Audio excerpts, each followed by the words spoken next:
Alright, ladies and gentlemen, welcome back to another cast from Vampire Q, yours truly. Well, this is a game that I had with my one of my teammates. Don't really play with him really regularly, but sometimes we do play, and we are at diamond rank. And one of our opponents, uh, whom we are looking at now, is one of them is placed one platinum in 1v1.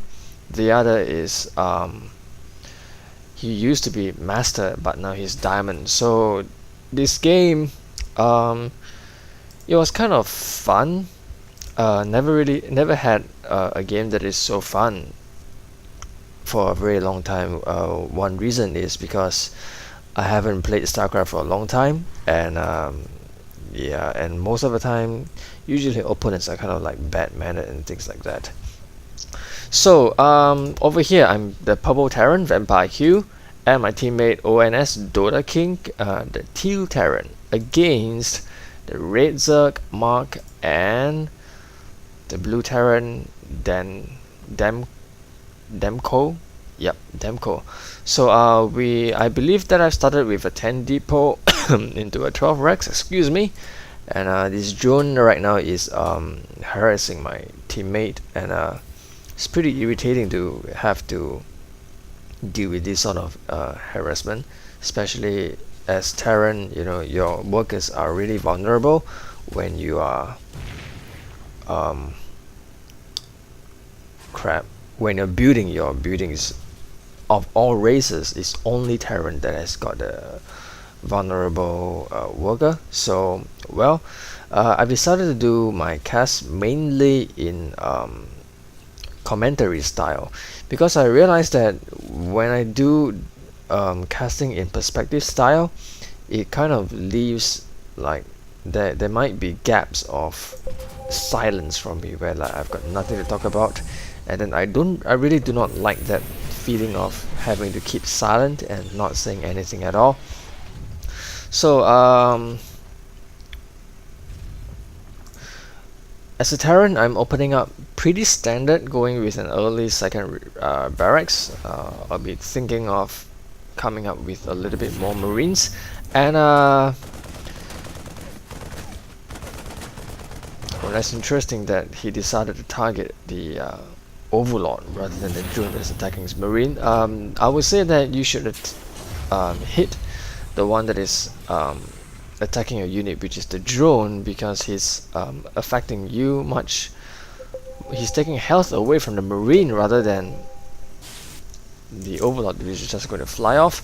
But let's take a look at the second team. We can see that they've come up, they decided to go for the macro game, having the common wall at the bottom of the ramps and coming up with tech lab, 2 barracks from blue, and expansion from him as well, 1 gas. And Zerg actually went for a fast expand, I believe, which is on 15, and he's just started collecting gas, so we'll be most probably will be expecting speed Zerglings, the metabolic boost upgrade. But as of now, it's pretty quiet, and Dota King is now moving out with his Marines, which I assume would be to secure this tower. And you can see Vampire Q actually patrolling his base to look for stray overlords that might have flown into his base and to get a free killing. But as of now, things are pretty quiet for both teams. Now let's take a look at Dota King. He's got a reacted barracks and 1 with tech lab. Not sure what his choice of upgrade will be. Gotta wait for the 100 mineral, and seems like he's not going to get an upgrade for now. Coming out with a starport. Wow, so he opened up 2 barracks with factory and a starport. Most likely will be going for quick medivac since he's got 2 gas. Oh, he's got 1 gas, so it's not entirely a quick starport. Now you can see Vampire Q moving out with the SCV, most probably to get a secondary scout, since I don't believe this team actually scouted.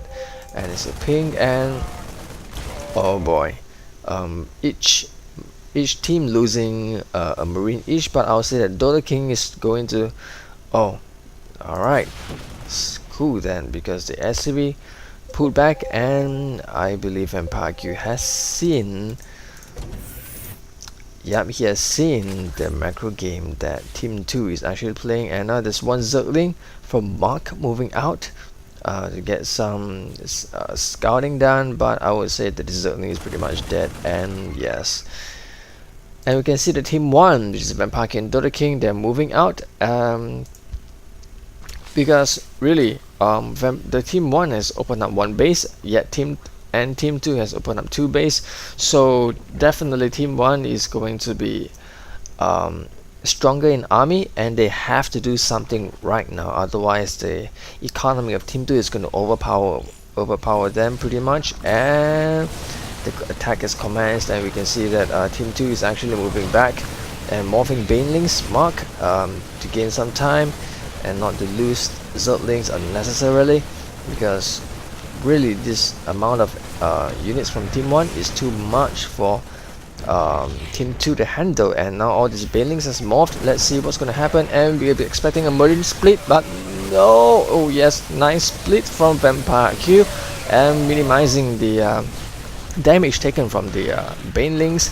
And right now we can see, I will say that Team 2 is in huge trouble. He's going to lose this hatchery, and looks like Dank Bo has nothing going on but one tank, and oh, his supply blocked. What a bad time to get supply blocked. And Mark has just lost his natural, and we were expecting, oh no, nice snipe from Vampire Q against the Banelings, and a Baneling hit, taking out two Marines from Vampire Q. And I would say that Team 1 has a lot of momentum going for them right now, taking out the hatchery, and most likely will be taking out this expansion as well. And Dangbo has a tank on the low ground, and some mass of SCVs to come for the chain repairs. And I would say that this attack from Team 1 would be pretty much nullified from a mass surge of Zerglings and these tanks that are shelling a ton of damage against Team 1. But the damage has been done. How much has Team 1 dealt? Let's take a look. Mark has lost 3,000 worth of resources. Blue Denbo has lost 2,000 also, and Team 1 combined is about 3,006. So I would say Team 1 has got a nice economical lead in terms of damage dealt, but seems like Team 2 is now springing for the counter attack with this surge. Oh no, they're pulling back. I'm not sure why. I would think that it's smart to actually send one or two Zerglings up here to check what exactly is going on with Team 2. I'm sorry, excuse me, Team 1. Now we can see that Denbo has come out with a replacement replacement command center.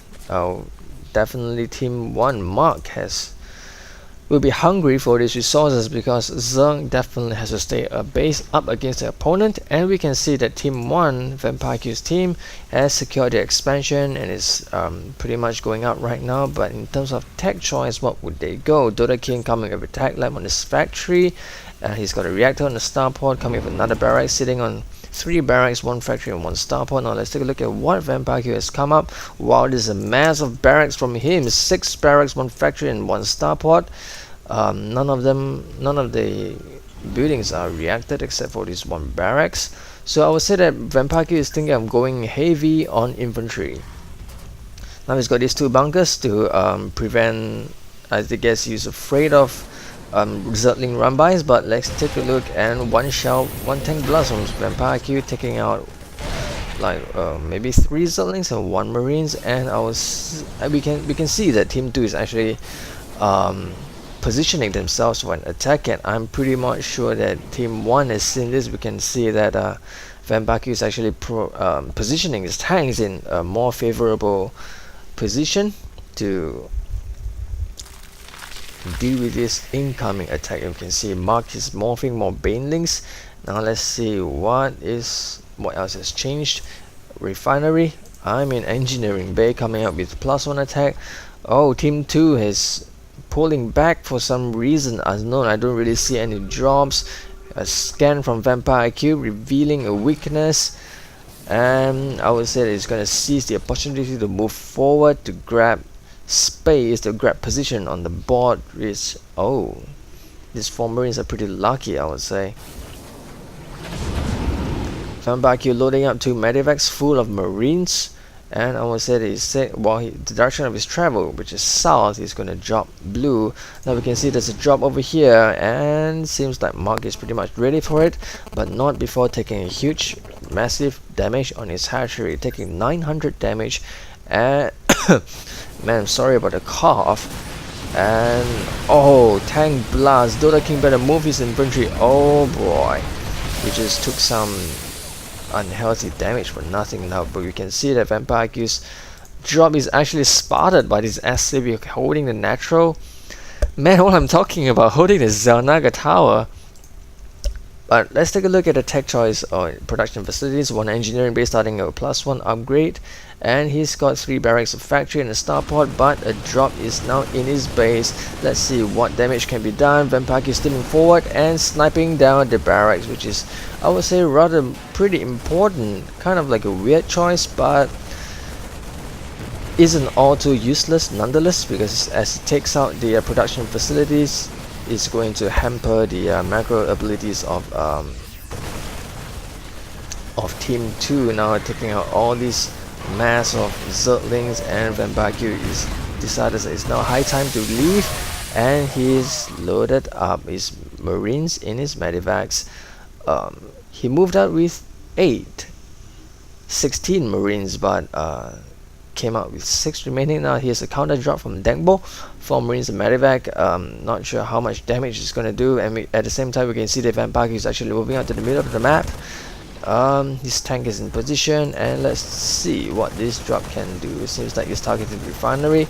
Weird choice, probably a micro mistake. Now Dengbo has just realized and is now moving forward, hitting the SCVs of Dota King. Now the medevac is healing the, oh wow, steaming the whole army forward. And will the medevac escape? Seems yes. Dengbo escapes with his medevac and 4 marines. Now Vampire is actually spreading out his tanks in the middle of the map, and I would say that he's gonna push onto the creep anytime soon. Scan dropping down, trying to take out the creep tumors, which is pretty much essential for Zerg. One thing, it gives the mobility boost, and second is the vision.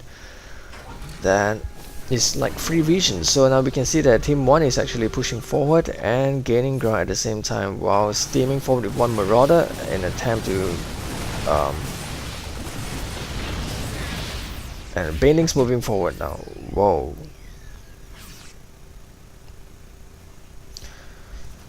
Now with the initial damage dealt by Team 1, I would say that Team 2 is in pretty much dire straits right now. You can see that the units is actually very low. Now Team 1 has got 5 siege tanks, 8 marauders, 45 marines, 5 medevacs, 21 plus 21 marines plus 11 marauders plus 2 vikings plus 4 medevacs, compared to Team 2's 18 zerglings, 12 banelings, 4 queens, 5 tanks and 9 marines. I would say that Team 1 is hugely outnumbering Team 2. And with this challenge of position from Team 1, I would say that this is gonna be it, unless Team 2 is able to come up with some miracle baneling hits. But no, all the banelings are being wasted on the marauders, and I would say that Team 1 is just won this game. You can see that Vampire is steaming forward, sniping down the command center, not giving hit to the SCVs at all, and 1 siege tank blasting away at Dota King's marauders, marines I mean, and Infestor actually pulling back and seeming having no energy at all. Whoa, crap, sorry about the wrong button. And Infestor moving down fungal growth on Team 1's bio, but I would say that it's not enough at all. It's not enough. And with this huge swell of units knocking at Team 2's door, I would say that this game is pretty much over. There's nothing Dengbo can do against this cloaked Banshee, and GG from Team 2. Mark has left the game, but Dengbo is still in the game, and Dengbo has left the game. Well, so I'm not entirely sure if you guys can actually feel the enthusiasm, the excitement, and the fun in this game, but I definitely had fun in this game. Maybe because I won. I'm not entirely sure, but yeah, I hope you guys enjoyed this cast. I know I trip over my words quite a few times. It's kind of funny that I trip so much, like calling this the natural or something like that. It's pretty funny. And I hope you guys enjoyed this, guys, and I'll see you guys next time.